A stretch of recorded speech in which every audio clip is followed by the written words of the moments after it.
नमस्कार साथियों, आप सभी का हमारे चैनल में स्वागत है। तो आज की जो वीडियो होने वाली अपनी राजस्थान की ज्योग्राफी से संबंधित होने वाली है। मैं आपका ज़्यादा टाइम खर्च नहीं करूंगा दोस्तों।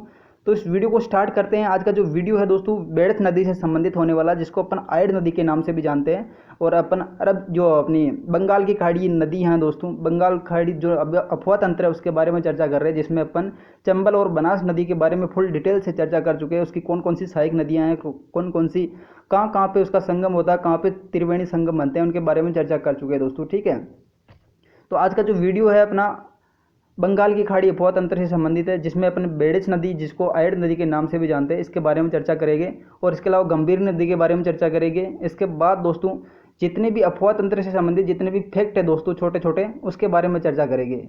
फिर अगला जो वीडियो आएगा अपना झीलों से संबंधित होने वाला है। ठीक है, जितनी भी झीलें हैं दोस्तों, खारी झीलें, मीठी झीलें, कहाँ कहाँ पर स्थित है और किसने बनवाई दोस्तों, इसके बारे में अपन चर्चा करने वाले हैं। ठीक है, तो आज की वीडियो स्टार्ट करते हैं। तो आज का जो सबसे पहला जो नदी तंत्र है अपना बेड़च नदी तंत्र है। ठीक है, जिसको अपन आयड के नाम से भी जानते हैं।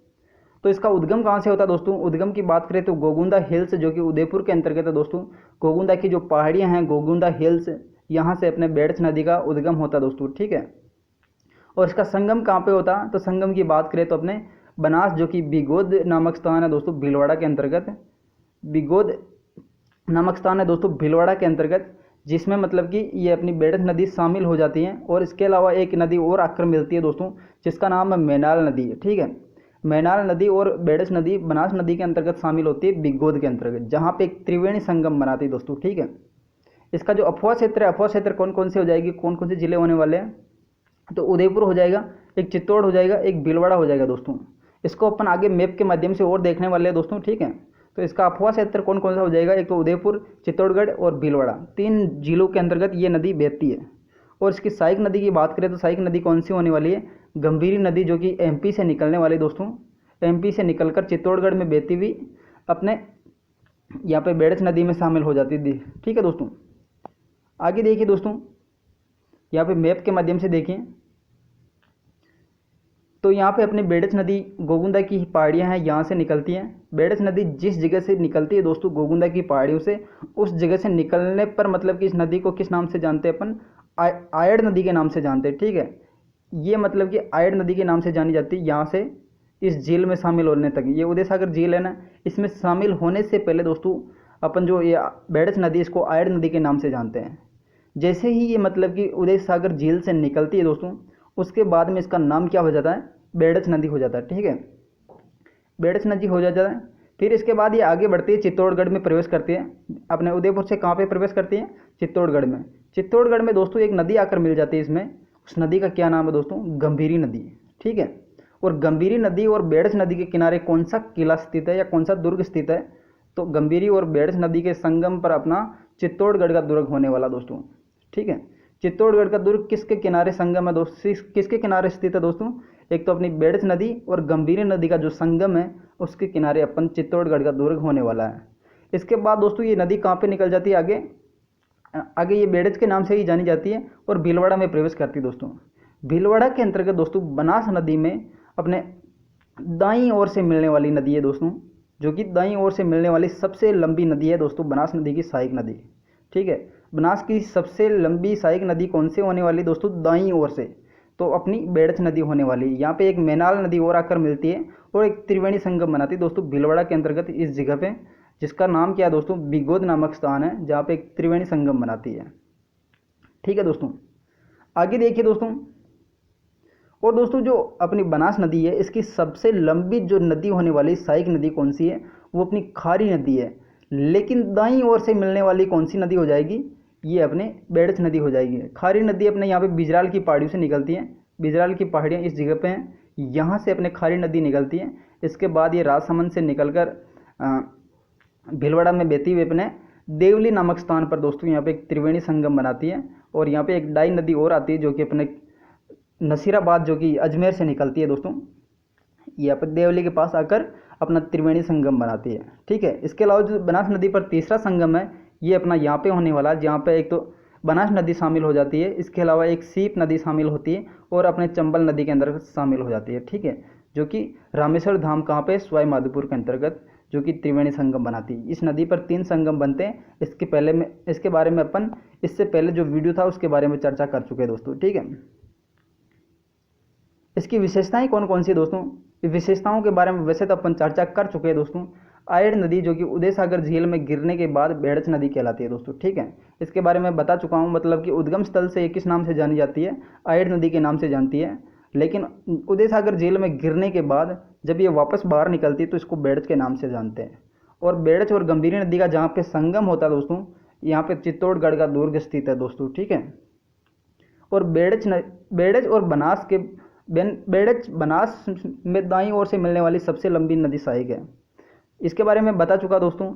जो बेड़च नदी है बनास की दाईं ओर से मिलने वाली सबसे लंबी नदी सहायक होने वाली है। वैसे सबसे लंबी सहायक नदी कौन सी हो जाएगी, खारी नदी है, लेकिन दाईं ओर से मिलने वाली सबसे लंबी नदी सहायक कौन सी हो जाएगी, बेड़च नदी हो जाएगी।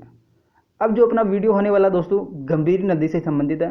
बेड़च नदी के बारे में जितनी भी इंपॉर्टेंट फैक्ट थे उसके बारे में अपन चर्चा कर चुके हैं दोस्तों, ठीक है। तो गंभीरी नदी का उद्गम कहाँ से होता है दोस्तों, गंभीरी नदी एक ये नदी अलग से है दोस्तों। ये वाली जो नदी है ये अलग से है, जिसका उद्गम होता है अपने एमपी से और चित्तौड़गढ़ में बहती हुई बेड़च नदी में शामिल हो जाती है। और जहाँ पे बेड़च नदी में शामिल होती है उस जगह पे कौन सा दुर्ग बना, चित्तौड़गढ़ का दुर्ग है। लेकिन ये अपने गंभीरी नदी कहाँ पे होने वाली दोस्तों, अपने करौली के अंतर्गत होने वाली दोस्तों, ठीक है।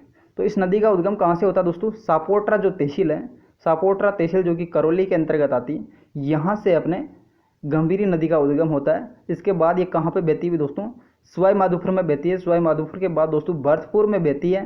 भरतपुर के अंतर्गत जो मोती सागर झील है दोस्तों उसमें जाकर शामिल हो जाती है। वापस वहाँ से बाहर निकलती है और यूपी के अंदर चली जाती है दोस्तों, ठीक है।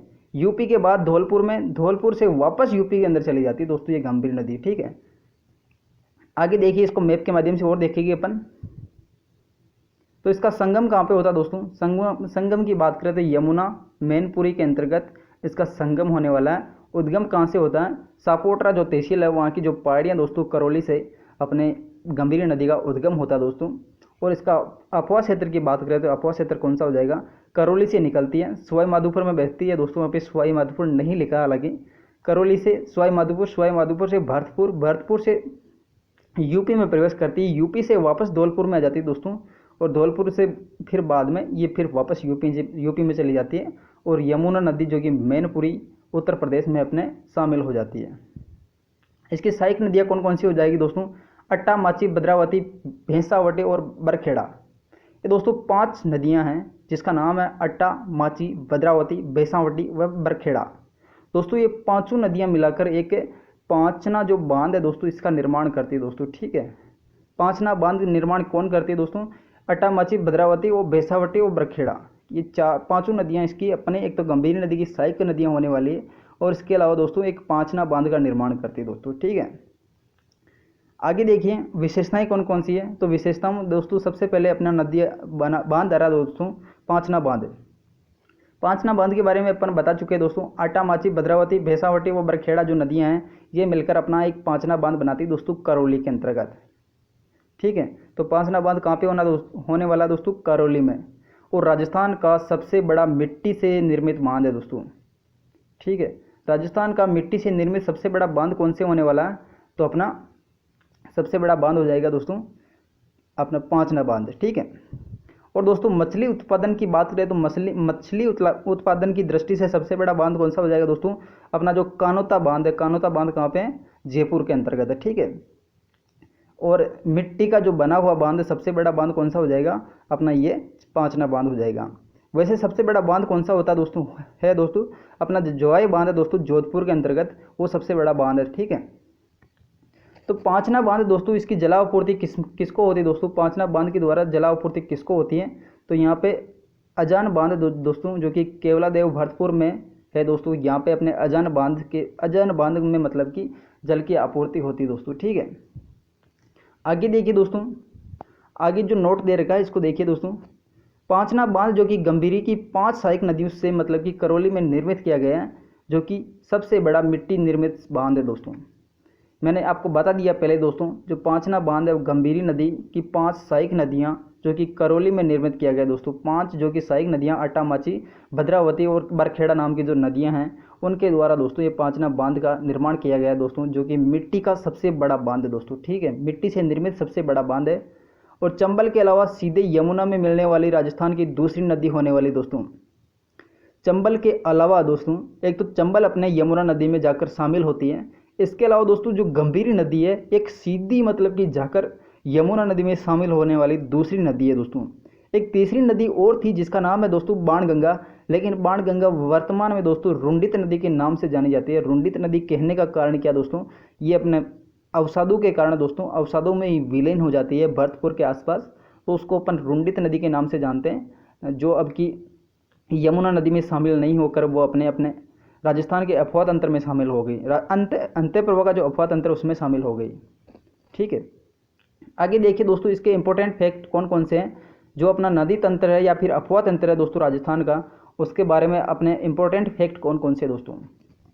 तो अपना जो बीकानेर और चूरू है दोस्तों, बीकानेर और चूरू है, इसमें राजस्थान में मतलब कि वह ज़िले हैं दोस्तों राजस्थान के जहाँ पे एक भी नदी प्रवाह नहीं होती दोस्तों। बीकानेर और चूरू राजस्थान के ऐसे ज़िले हैं जहाँ पे एक भी नदी प्रवाह नहीं होती है। चूरू की बात करें दोस्तों, यहाँ पे कभी कभार मतलब कि एक कांतली नदी का पानी पहुँच जाता है, लेकिन ज़्यादा बारिश होने पर भी पहुँच पाता है। तो यहाँ पे मतलब कि ऐसा कोई इंपॉर्टेंट फैक्ट नहीं है कि मतलब कि चूरू के अंदर कोई नदी बहती है, लेकिन कभी कभार कांतली नदी का पानी पहुँच जाता है। ठीक है, तो चित्तौड़ में मतलब कि अधिकतम नदियाँ हैं दोस्तों। चित्तौड़गढ़ जो है दोस्तों यहाँ पे अपने सर्वाधिक नदियाँ होने वाली हैं। और कोटा जो संभाग है दोस्तों, कोटा संभाग में सर्वाधिक नदियाँ हैं। संभाग की बात करें दोस्तों, कोटा संभाग में सर्वाधिक नदियाँ हैं। और ज़िले की बात करें तो जो दोस्तों चित्तौड़गढ़ के अंतर्गत सर्वाधिक नदियाँ होने वाली है। ठीक है, और बीकानेर संभाग की बात करें दोस्तों, बीकानेर के संभाग के अंतर्गत सबसे कम नदियाँ हैं दोस्तों। ठीक है, बीकानेर संभाग है जिसके अंतर्गत सबसे कम नदियाँ होने वाली है दोस्तों। सबसे ज़्यादा नदियाँ कौन से ज़िले में हैं, चित्तौड़गढ़ में। और सबसे ज़्यादा नदियाँ कौन से संभाग में हैं, कोटा संभाग में। और सबसे कम नदियाँ कौन से संभाग में हैं, तो बीकानेर संभाग में। और लंबाई की दृष्टि से दोस्तों, लंबाई के लिए प्रसिद्ध सर्वाधिक लंबाई कौन कौन सी हो जाएगी दोस्तों, अपनी अलग अलग दृष्टि से दोस्तों यहाँ पे नदियाँ दे रखी हैं, किस तरीके से कौन सी लंबी नदी है दोस्तों। ठीक है, तो यहाँ पे देखिए दोस्तों, उत्तरी राजस्थान की सबसे लंबी नदी कौन सी होने वाली दोस्तों। उत्तरी जो राजस्थान है जहाँ पे अपना हनुमानगढ़ और श्रीगंगानगर जो जिला है दोस्तों उत्तरी राजस्थान का, वहाँ पर एक गग्गर नदी बहती है दोस्तों। गग्गर नदी अपने उत्तरी राजस्थान की सबसे लंबी नदी होने वाली दोस्तों। ठीक है, और मरुस्थल क्षेत्र में दोस्तों, मरुस्थल क्षेत्र या पश्चिमी राजस्थान में सबसे लंबी नदी कौन से होने वाले दोस्तों, लूनी नदी दोस्तों, जो कि अपने अजमेर के नाग पहाड़ है दोस्तों, यहाँ से इसका उद्गम होता है। और नागौर से पाली के बाद पाली से जोधपुर, जोधपुर से बाड़मेर, बाड़मेर से जालोर, और जालोर से दोस्तों आगे कच्छ के रण में जाकर शामिल हो जाती है। और इसकी राजस्थान में लंबाई कितनी दोस्तों, 350 किलोमीटर होने वाली दोस्तों। तो मरुस्थल या पश्चिमी राजस्थान में सबसे लंबी नदी कौन सी हो जाएगी, अपनी लूनी नदी होने वाली है। ठीक है, और दक्षिणी राजस्थान की जो कि आदिवासियों की गंगा भी कही जाती है दोस्तों। तो दक्षिणी राजस्थान की सबसे लंबी नदी कौन सी होने वाली दोस्तों, माही नदी होने वाली है। ठीक है, माही नदी अपने दक्षिणी राजस्थान की सबसे लंबी नदी है दोस्तों। इसकी राजस्थान में जो लंबाई है वो 171 किलोमीटर है। और इसकी जो टोटल लंबाई है दोस्तों, टोटल लंबाई कितनी हो जाएगी, 576 किलोमीटर हो जाएगी, 576 किलोमीटर होने वाली है। और राजस्थान के अंतर्गत इसकी लंबाई कितनी है, 171।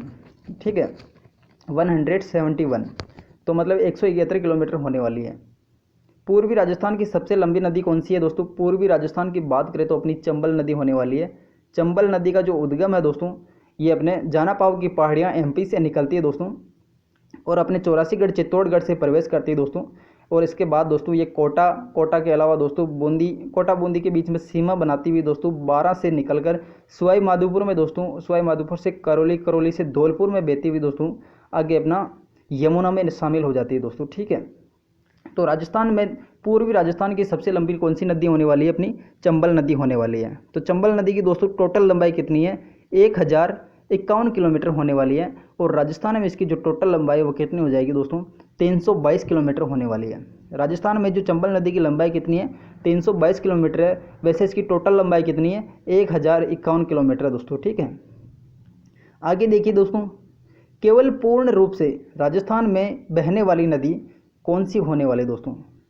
केवल पूर्ण रूप से राजस्थान में सबसे लंबी नदी कौन सी होने वाली है? तो इसका राइट आंसर क्या हो जाएगा दोस्तों? अपनी जो बनास नदी है, जो कि पूर्ण रूप से राजस्थान में बहती है केवल, जो कि सबसे लंबी नदी है दोस्तों। तो इसकी जो लंबाई है दोस्तों कितनी हो जाएगी?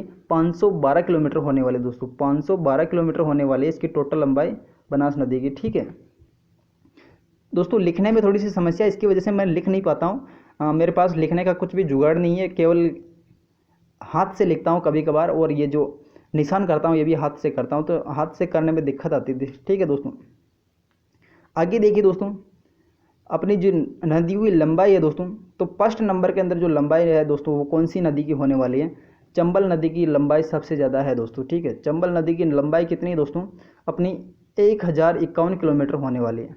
ठीक है, इसके बाद दोस्तों माही नदी है, जिसकी लंबाई कितनी है दोस्तों? 576 किलोमीटर है, 576 किलोमीटर है, जिसकी राजस्थान में लंबाई कितनी है दोस्तों? 171 किलोमीटर है। राजस्थान में लंबाई है 171 किलोमीटर, और अपने चंबल नदी की लंबाई है राजस्थान के अंतर्गत 322 किलोमीटर है। ठीक है, इसके बाद दोस्तों आगे देखिए, बनास नदी जो कि तीसरे नंबर में आती है दोस्तों, बनास नदी की जो लंबाई है दोस्तों वो कितनी हो जाएगी? 512 किलोमीटर है, जो कि अपने राजस्थान में सबसे लंबी नदी है दोस्तों, अंतः प्रवाह, मतलब कि पूर्ण रूप से राजस्थान में बहने वाली। इसके बाद दोस्तों अपन लूणी नदी की बात करें दोस्तों, लूणी नदी की बात करें तो इसकी लंबाई कितनी हो जाएगी? 495 किलोमीटर, लेकिन राजस्थान में इसकी लंबाई कितनी होने वाली है दोस्तों? 350 किलोमीटर राजस्थान में लंबाई होने वाली है। 350 किलोमीटर अपने लूणी नदी की राजस्थान में लंबाई होने वाली है। ठीक है, आगे देखिए दोस्तों, अफवाह क्षेत्र के अनुसार नदियों का क्रम कौन सा दोस्तों? अफवाह क्षेत्र की बात करें तो दोस्तों बनास नदी सबसे पहले नंबर में आती है दोस्तों, क्योंकि अफवाह तंत्र जो अपना बनास नदी का वो सबसे ज़्यादा होने वाला दोस्तों। ठीक है, तो बनास नदी का जो अफवाह तंत्र है दोस्तों वो कितना हो जाएगा दोस्तों? 45,843 किलोमीटर स्क्वायर होने वाला दोस्तों। ठीक है, तो अपना बनास नदी का जो अफवाह क्षेत्र कितना है दोस्तों? 45,843 किलोमीटर स्क्वायर होने वाला है। इसके बाद दोस्तों अपने लूणी नदी आती है दोस्तों, जो कि लूणी नदी का 37,363 किलोमीटर स्क्वायर होने वाला है। और इसके बाद चंबल नदी है दोस्तों, जिसका कितना क्षेत्रफल होने वाला दोस्तों राजस्थान में? 31,360 किलोमीटर, 31,360 किलोमीटर स्क्वायर होने वाला।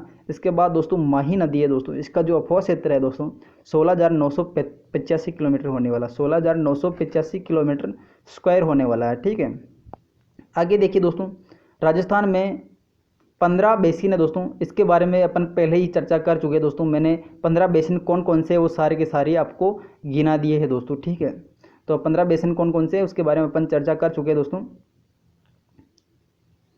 ठीक है, और इसके उप बेसिन है दोस्तों 58 इसके उप बेसिन है। ठीक है, जो कि छोटे छोटे जो भाग दे रखे दोस्तों, अपने जितनी भी नदियां हैं उसके जो छोटे छोटे भाग है उनको अपन उप अफवाह तंत्र के नाम से जानते हैं, या फिर उप बेसिन के नाम से जानते हैं, जो कि कितनी है दोस्तों? 58 होने वाले हैं। लूणी के जो उप अफवाह तंत्र है दोस्तों वो कितने हैं दोस्तों? 12 उप अफवाह तंत्र हो जाएंगे, और बनास के 10 होने वाले हैं, चंबल के 7 होने वाले हैं। इसके अलावा दोस्तों माही नदी के 6 अफवाह तंत्र होने वाले हैं। ये टोटल मिलाकर अपन कितने हो जाएंगे दोस्तों? 35 हो जाएंगे। इसके अलावा और जितने भी बाकी है दोस्तों वो छोटे छोटे अफवाह तंत्र वो अपने अंतः प्रवाह जो नदी तंत्र है उससे संबंधित होने वाले हैं। ठीक है, अंतः प्रवाह जो नदी तंत्र है उससे संबंधित अपने अलग से वो जो उप बेसिन है दोस्तों वो होने वाले हैं। ठीक है, तो राजस्थान की जो प्रमुख मुख्य व सहायक नदियाँ कौन कौन सी हैं? ठीक है, तो राजस्थान की मुख्य व प्रमुख सहायक नदियाँ कौन कौन सी हैं? तो साबी नदी की बात करें दोस्तों, साबी नदी अपने सेवर की पहाड़ियाँ जो कि भरतपुर से अपने जयपुर से निकलती है, जो कि अंतः प्रवाह की नदियाँ दोस्तों। ठीक है, अंतः प्रवाह की नदी है, और साबी नदी कहाँ से निकलती है?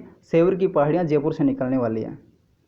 एक सागी नदी बात करें दोस्तों, ये मतलब कि सेम जैसे नाम है उनके बारे में चर्चा कर रहे हैं दोस्तों। साबी नदी सेवर की पहाड़ियों से निकलती है और जयपुर से निकलती है। ठीक है, जो कि आगे अलवर में बहती हुई दोस्तों हरियाणा का जो गुड़गांव है दोस्तों, गुड़गांव के मैदान के अंतर्गत जाकर शामिल हो जाती है। और सागी नदी की बात करें दोस्तों, सागी नदी अपने लूणी नदी की सहायक नदी होने वाली है। ठीक है, सागी नदी किसकी सहायक है दोस्तों? लूणी नदी की सहायक होने वाली है। ठीक है, आगे दोस्तों बात करें तो दोस्तों मोरेन जो नदी है दोस्तों, तो मोरेन तो यहाँ पे अपना किसकी हो जाएगी सहायक?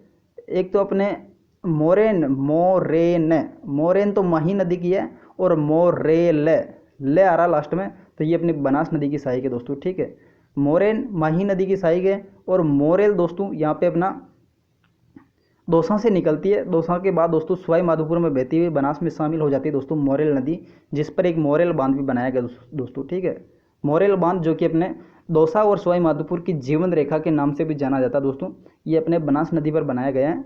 तो बनास, ये मोरेल नदी कहाँ से निकलती है? अपने दौसा से निकलती है और सवाई माधोपुर में बहती हुई बनास में मिल जाती है। तो बनास नदी की सहायक नदी होने वाली है। और मोरेन कहाँ की सहायक नदी है? मोरेन अपने माही नदी की सहायक नदी होने वाली है।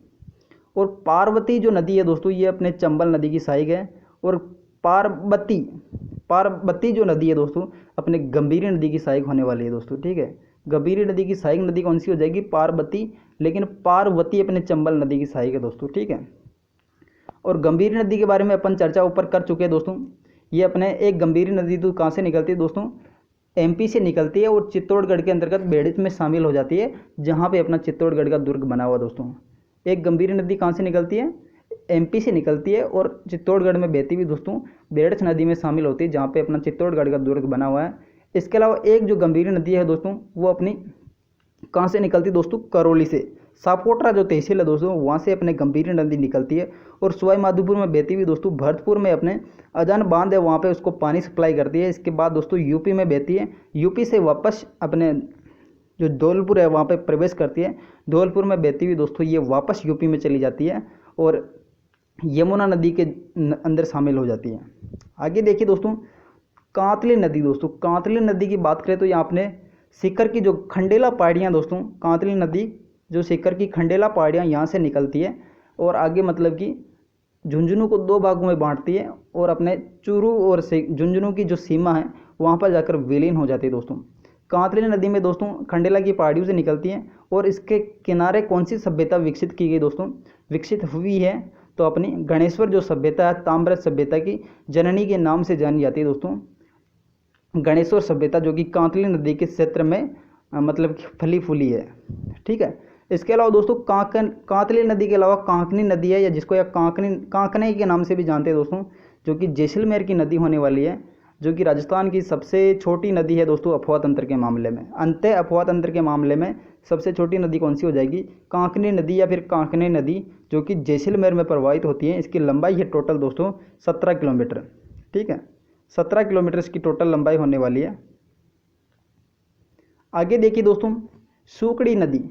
सूकड़ी नदी अपने लूणी नदी की सहायक नदी है और सूकड़ी नदी के किनारे कौन सा शहर बसा हुआ दोस्तों? अपना जालोर का जो शहर है वो अपने सूकड़ी नदी के किनारे बसा हुआ दोस्तों। ये लूणी नदी की सहायक नदी होने वाली है।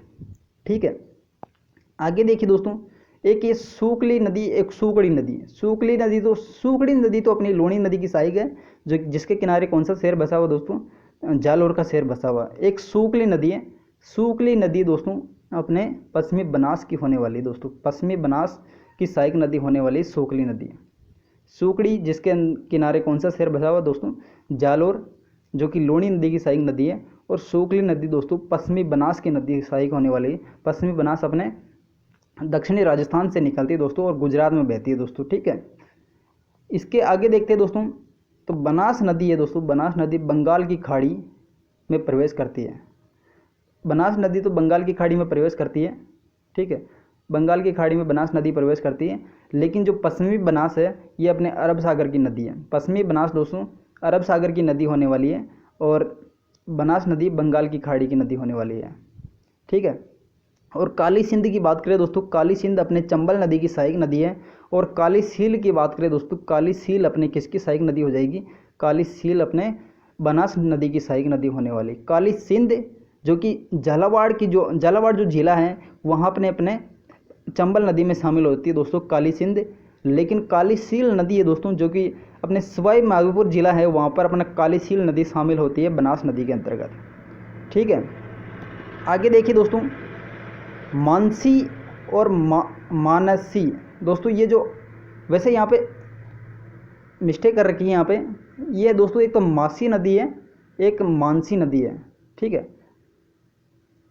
ये दो नदियाँ दोस्तों, दोनों लगभग सेम ही है। ये एक अलग से नदी और आती है दोस्तों, मासी नदी। यहाँ पे कोई बिंदु वगैरह नहीं है, कोई आधा नय वगैरह नहीं है, ये केवल मासी नदी है। ठीक है, मासी, मानसी, मानसी। ठीक है, तो मानसी एक नदी तो अपने बनास की सहायक है दोस्तों। ठीक है, जो कि अपने जो भीलवाड़ा का शाहपुरा जो जिला तहसील है दोस्तों, शाहपुरा तहसील है, यहाँ से निकलकर अपने खारी नदी के अंतर्गत शामिल हो जाती है। और खारी नदी बाद में देवली के पास में दोस्तों बनास नदी में शामिल हो जाती है, ठीक है। और एक मानसी नदी जो कि वाकल, जिसको अपन साबरमती की सहायक नदियाँ दोस्तों, ठीक है, ये अपने दक्षिणी राजस्थान की हो जाएगी। और एक मानसी दोस्तों अपने शाहपुरा तहसील से निकलती है भीलवाड़ा के, और खारी नदी में शामिल हो जाती है अपने यहाँ पे देवली के पास में। और खारी नदी कहाँ पे शामिल होती है दोस्तों, अपने बनास में शामिल हो जाती है देवली के पास में, और त्रिवेणी संगम बनाती है। लेकिन ये जो मासी नदी है दोस्तों, ये मासी नदी अपने जयपुर की नदी है दोस्तों। ये भी वैसे से तो बनास नदी की सहायक ही है, लेकिन ये जयपुर से निकलती है, ठीक है। आगे देखिए दोस्तों, रूपा रेल और रूपनगढ़ दोस्तों, ये दो नदियाँ हैं, एक तो रूपा रेल, एक रूपनगढ़। तो रूपा रेल की बात करते हैं दोस्तों, रूपा रेल जो नदी निकलती है अपने जो उदयनाथ की जो पर्वत की पहाड़ियाँ दोस्तों, उदयनाथ पर्वत पहाड़ियाँ कहाँ पे दोस्तों, उदयनाथ के जो पर्वत है अपने अलवर के अंतर्गत है, यहाँ से यह नदी निकलती है। और अपने अलवर का जो सरिस्का बांध है उसके बीचों बीच बहते हुए दोस्तों भरतपुर के मोती झील में प्रवेश कर जाती है। भरतपुर के जो मोती झील में प्रवेश करती है दोस्तों, इसके बाद ये अपनी मतलब कि ये मोती झील में समाहित हो जाती है। यहाँ पे इसका अंतिम बिंदु है रूपा रेल का, ठीक है।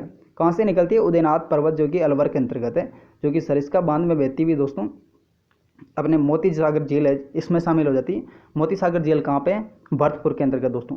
सरिस्का बांध की एक और महत्वपूर्ण फैक्ट क्या दोस्तों, यहाँ पे एक हरे कबूतर पाए जाते हैं दोस्तों, ठीक है। हरे कबूतर कहाँ पे पाए जाते हैं दोस्तों, सरिस्का बांध के अंतर्गत पाए जाते हैं। लिखने में समस्या है, वापस वही बात करूँगा मैं। तो अपने रूपा रेल नदी कहाँ से निकलती है, उदयनाथ पहाड़ियों से निकलती है, जो कि अलवर में है। इसके अलावा दोस्तों रूपनगढ़ जो नदी है, रूपनगढ़ नदी कहाँ से निकलती है, अपने अजमेर की जो नाग पहाड़ है दोस्तों, अपने यहाँ से रूपनगढ़ नदी निकलती है। इसके बाद दोस्तों ये आगे किशनगढ़ की जो सलेमाबाद तहसील है दोस्तों, सलेमाबाद जो कि स्थल है दोस्तों, यहाँ से दोस्तों ये अपने सांबर झील में गिर जाती है। निकलती कहाँ से है, अजमेर के जो नाग पहाड़ वहाँ से निकलती है, और बहती कहाँ पे दोस्तों, सलेमाबाद किशनगढ़ से बहती हुई आगे ये अपने सांबर झील में शामिल हो जाती है, ठीक है। आगे जो नदी है दोस्तों बांडी, बांडी नदी दो होने वाली दोस्तों। एक नदी तो अपने पाली से सहायक होती है, जिसको अपन रासायनिक नदी के नाम से भी जानते हैं दोस्तों, जो कि सर्वाधिक प्रदूषित नदी है, ठीक है। बांडी नदी कहाँ से निकलती है, एक तो अपने पाली जिले से निकलती है, जो कि रासायनिक नदी के नाम से जानी जाती है, और अरब सागरीय नदी तंत्र है दोस्तों, ठीक है, लूणी नदी की सहायक नदी है। एक बांडी नदी दोस्तों अपने उदयपुर अजमेर से निकलती है और बनास में शामिल हो जाती है, ठीक है। ये बांडी नदी कहाँ पर शामिल होती है दोस्तों, अपना जो राजमहल है दोस्तों, राजमहल कहाँ पर है दोस्तों, टोंक के अंतर्गत बिशुलपुर बांध जहाँ पे बना हुआ दोस्तों, यहाँ पर ये बांडी नदी आकर शामिल हो जाती है दोस्तों, ठीक है। बांडी नदी कहाँ पर आके शामिल होती है दोस्तों, अपने बनास की जो राजमहल जो जहाँ पे अपना कौन सा बांध बनाया गया दोस्तों, बिशुलपुर बांध बनाया गया, यहाँ पे आकर अपनी नदी शामिल हो जाती है, जो कि बंगाल की खाड़ी की सहायक है। तो दोस्तों दोनों बांडी नदियों के बारे में अपन देख चुके हैं।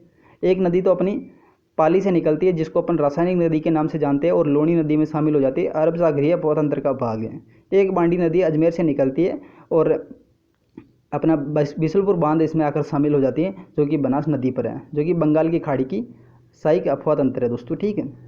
इसके अलावा दोस्तों खारी नदी की बात करें तो खारी नदी अपने पास 3 नदियाँ होने वाली है। खारी 3 नदियाँ कौन कौन सी हो जाएगी दोस्तों, तो खारी जो 3 नदियाँ कौन कौन सी हो जाएगी, एक तो शेरगढ़ पहाड़ियाँ सिरोही से निकलती हैं, जो कि लूणी नदी की सहायक है दोस्तों, ठीक है। शेरगढ़ की जो पहाड़ियाँ दोस्तों, जो कि सिरोही में दोस्तों, यहाँ से अपने लूणी नदी पे शामिल होने वाली नदी है। एक जो नदी है अपने दोस्तों खारी नदी, जो कि अपने नागौर से निकलती है दोस्तों, और सांबर में समाहित हो जाती है दोस्तों। सांबर में अपने 4 नदियाँ शामिल है दोस्तों। सांबर के एक तो अपने नागौर से निकलती है कौन सी नदी, खारी नदी। इसके अलावा रूपनगढ़ जो कि अपने अजमेर के नाग पहाड़ों से निकलती है, सलेमाबाद से बहती हुई दोस्तों अपने सांबर झील में शामिल हो जाती है। एक मेंथा या मेंढा नदी जो कि अपने सांबर झील में शामिल होती है। एक ऊपर से उत्तर की बात करें तो उत्तर से एक नदी निकलती है, जिसका नाम है दोस्तों खंडेला नदी, ठीक है। खंडेला नदी दोस्तों खंडेला की पहाड़ियों से निकलती है, सीकर से। एक जो खारी नदी दोस्तों अपने कहाँ से निकलती है, ये बिजराल की पहाड़ियाँ जो कि राजसमंद में है, और बनास नदी में आकर शामिल हो जाती है दोस्तों, ठीक है। बनास नदी के अंतर्गत जो बिजराल की पहाड़ियों से एक खारी नदी निकलती है और देवली के पास में आकर शामिल हो जाती है। इसमें एक नदी और आकर मिलती है दोस्तों, उसका क्या नाम है दोस्तों, डाई नदी। डाई और खारी नदी मिलकर बनास नदी में एक साथ शामिल होती है। इसकी वजह से देवली के पास में एक त्रिवेणी संगम बनता है दोस्तों। इसके बाद दोस्तों सीपू और सीप नदी, सीपू और सीप नदी की बात करें दोस्तों, सीप नदी अपने बनास नदी और बनास नदी और सीप नदी दोस्तों ये अपने चंबल नदी के अंतर्गत शामिल होती है, जहाँ पे अपने रामेश्वर धाम पर त्रिवेणी संगम बनाती है दोस्तों, ठीक है। और सीपू नदी की बात करें तो सीपू नदी किसकी सहायक नदी हो जाएगी, पश्चिमी बनास की नदी होने वाली है, ठीक है। राजस्थान राज्य की जल नीति दोस्तों 18 फरवरी 2010 को जारी की गई दोस्तों। राजस्थान की जो जल नीति है दोस्तों ये कब प्रारंभ की गई दोस्तों, कब जारी की गई दोस्तों। राजस्थान की जल नीति की बात करें तो 18 फरवरी 2010 को जारी की गई दोस्तों। राजस्थान की जो जल नीति कब प्रारंभ की गई दोस्तों, 18 फरवरी 2010 को राजस्थान की जल नीति प्रारंभ की गई दोस्तों, ठीक है। अपना जो अगला वीडियो होने वाला दोस्तों राजस्थान की जो झीलें हैं दोस्तों वो झीलें कौन कौन सी है दोस्तों, इनका उद्गम कहाँ से होता है दोस्तों, और मतलब कि इसमें कौन सी नदियाँ आकर शामिल होती है और इसका निर्माण किसने करवाया, इनके बारे में अपन चर्चा करेंगे दोस्तों राजस्थान की झीलों से संबंधित अगले वीडियो में। अगर ये वीडियो यहाँ तक आपको पसंद आया हो तो वीडियो को लाइक करना और चैनल को सब्सक्राइब कर देना, और मिलते हैं दोस्तों अगले वीडियो में। तब तक के लिए thanks for watching, see you again.